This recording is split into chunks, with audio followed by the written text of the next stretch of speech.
Thank you so much for coming here, ma'am. बहुत सारे ख्याल आपके दिमाग में आ रहे होंगे. Your first thought. It's very difficult. These sort of occasions are very, very difficult to put in words.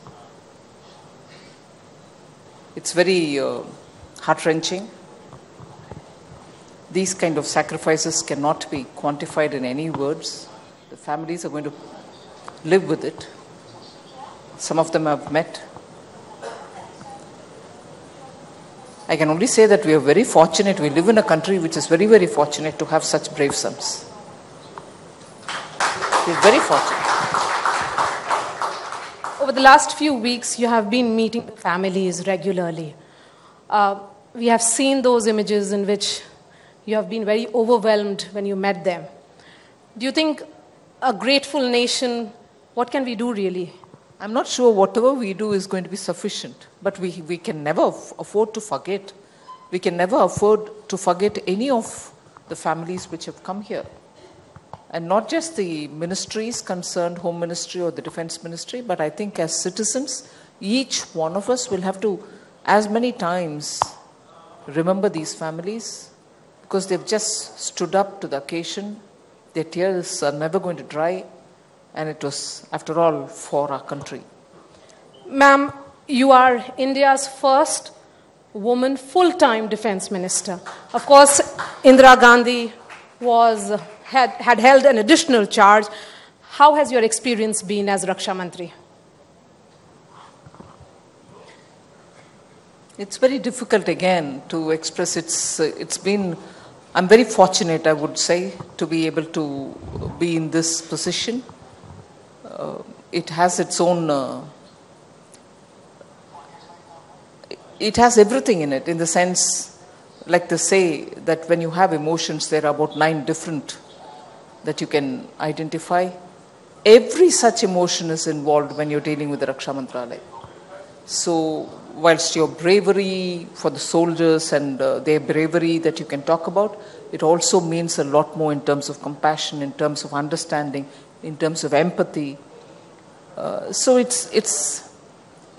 I don't think any other experience in my life would make me feel that one has to strive constantly to be a better human being. This position makes you feel that. There are 2 women ministers in the CCS. Should we be looking at this from the prism of gender at all, or is it about competence? I can't escape when people look at it from the point of view of gender. But yes, I don't know if I'm competent as many other people who've held this position, male also. But I suppose eventually it is a responsibility which you have to do with full, commitment, and being conscious every minute that you're holding a position which matters in so many different ways to so many different people, and eventually to the country also.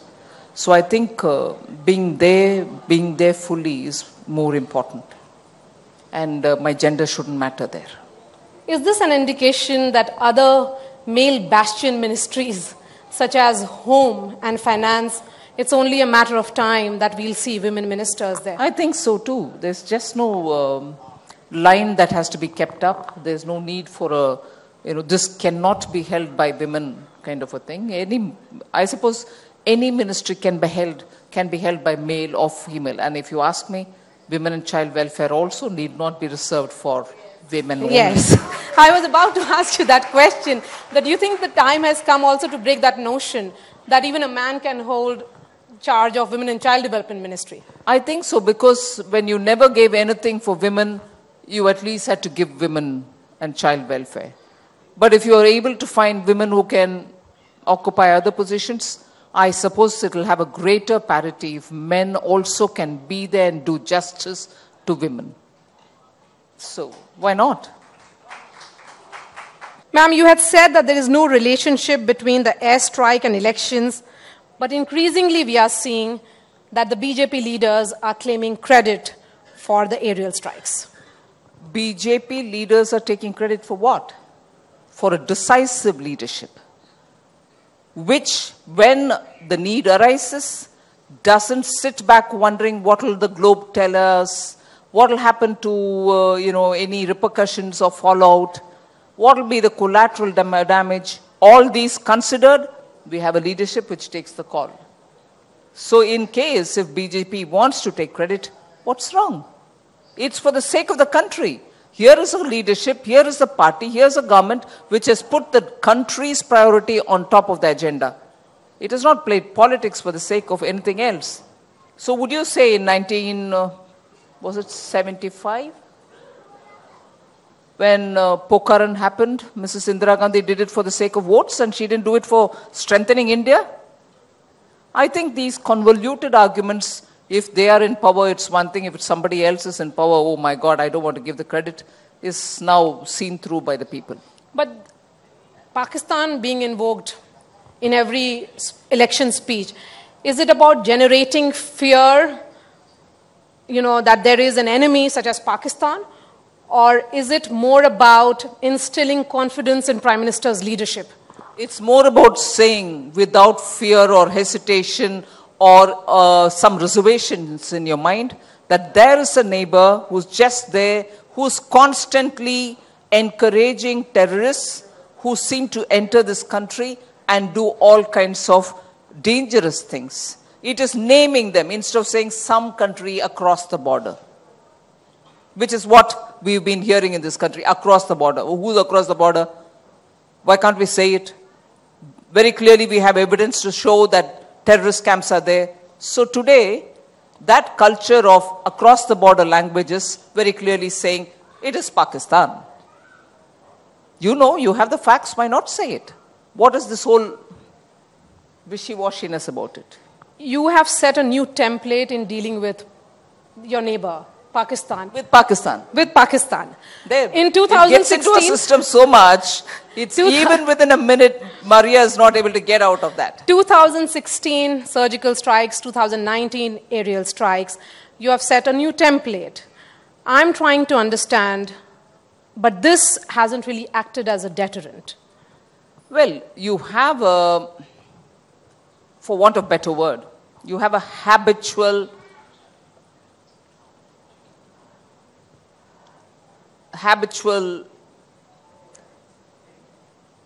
someone who breaks the law or international understanding with impunity, a habitual breaker of law, that is Pakistan, repeatedly uses non-state actors to propagate violence, distances itself saying, we've not done it, our men in uniform have not done it.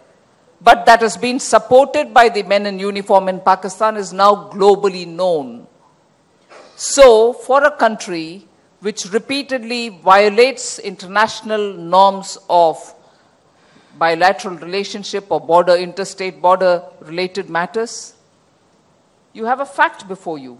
So, by repeatedly naming them and repeatedly isolating them in international fora, we are only telling Pakistan, sorry, we are not any longer going to sit and watch you. Fail in your own promise. Every incident has seen Pakistan say, no, we'll take care of it, give us the proof, we'll make sure such things don't happen, but we don't have any camps. You give the proof, you wait, they don't act. Haven't you seen that happening repeatedly? Even this time in Pulwama. The group which has done it sits in Pakistan and claims it. But Pakistan's government says, no, it's not us.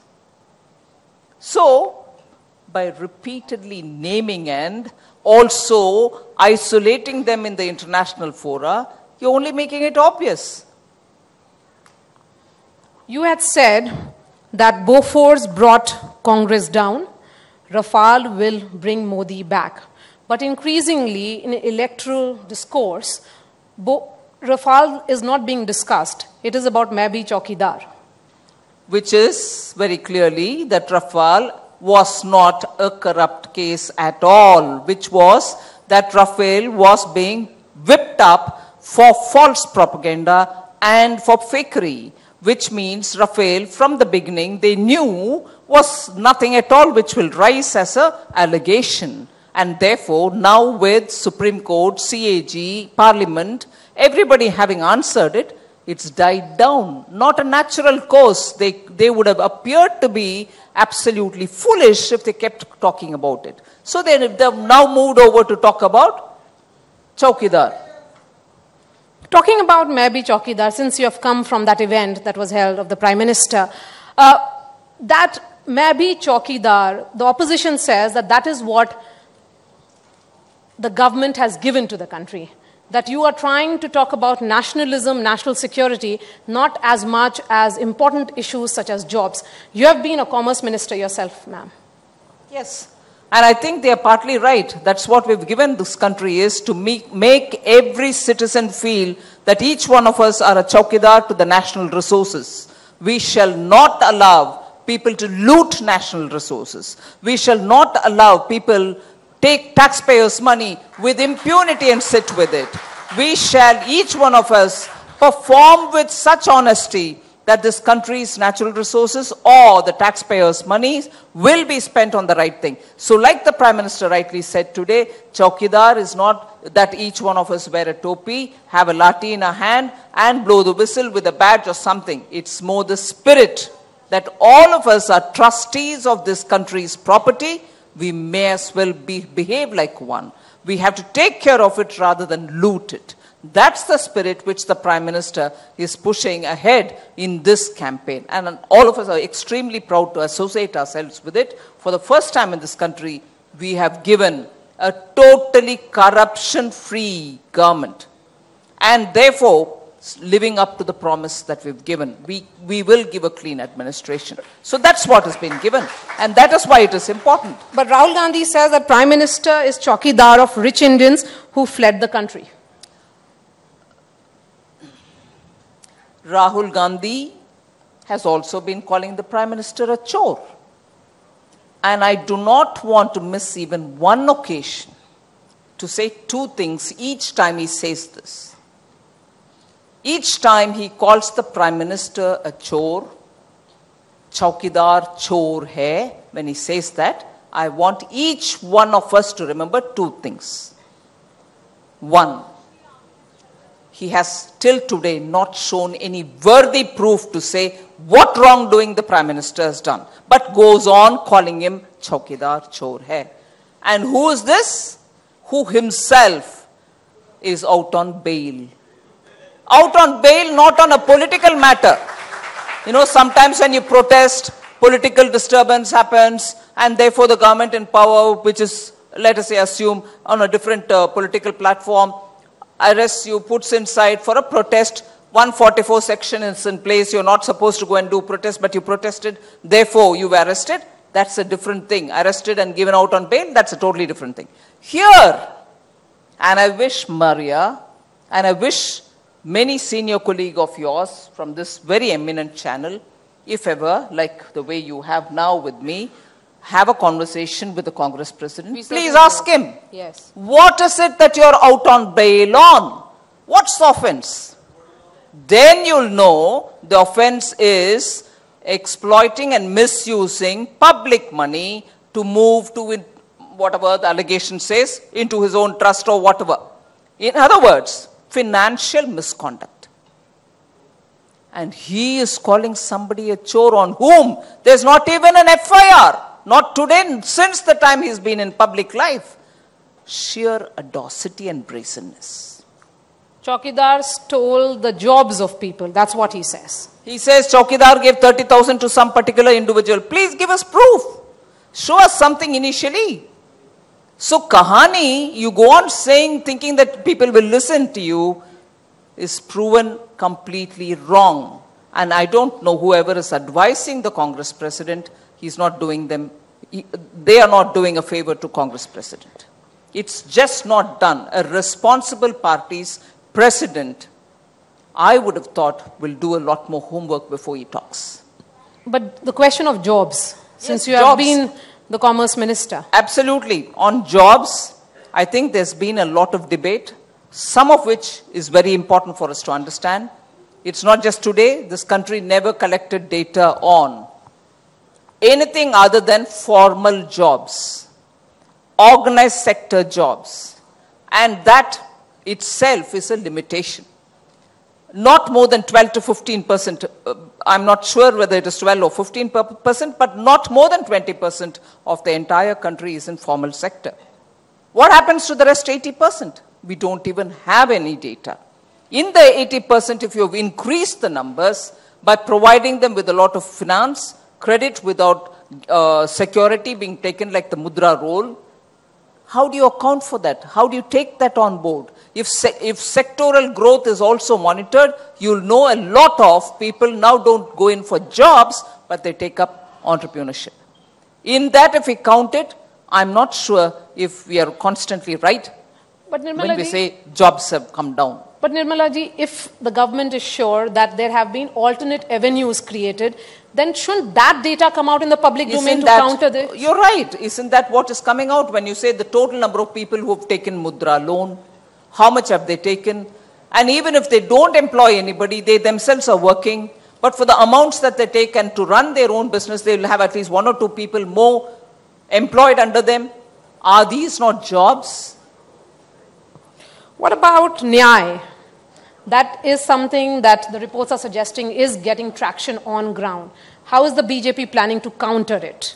The traction is because rightly in the media you want to give level playing field. You know, the Prime Minister is announcing so many schemes. So we should be fair to give the false equivalents. Give something even for the opposition. They are saying something is being propped up. So give them space and give them the traction. But please do ask them. Please do ask them. 6,000 rupees per annum announced by you for the farmers versus 6,000 per month that has been announced. That's the way Congress is projecting. Minimum income guarantee. Yeah. Congress will project everything.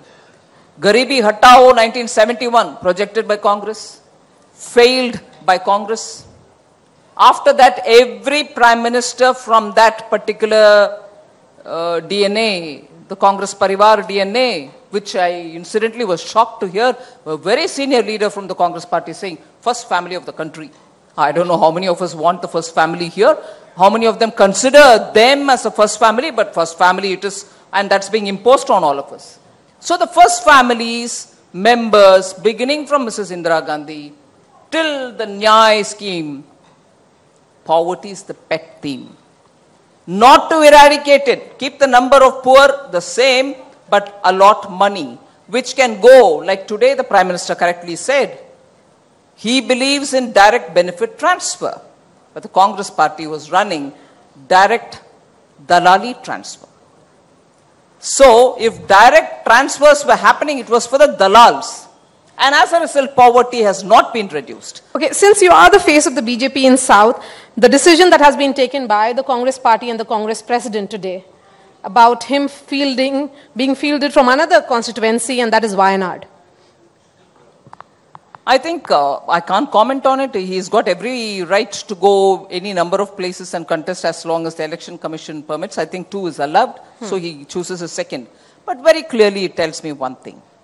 If you've been the member of parliament for a particular constituency, in this case it's Amethi, and you've served it very well, is there a need for you to look for a second? It's Amethi plus.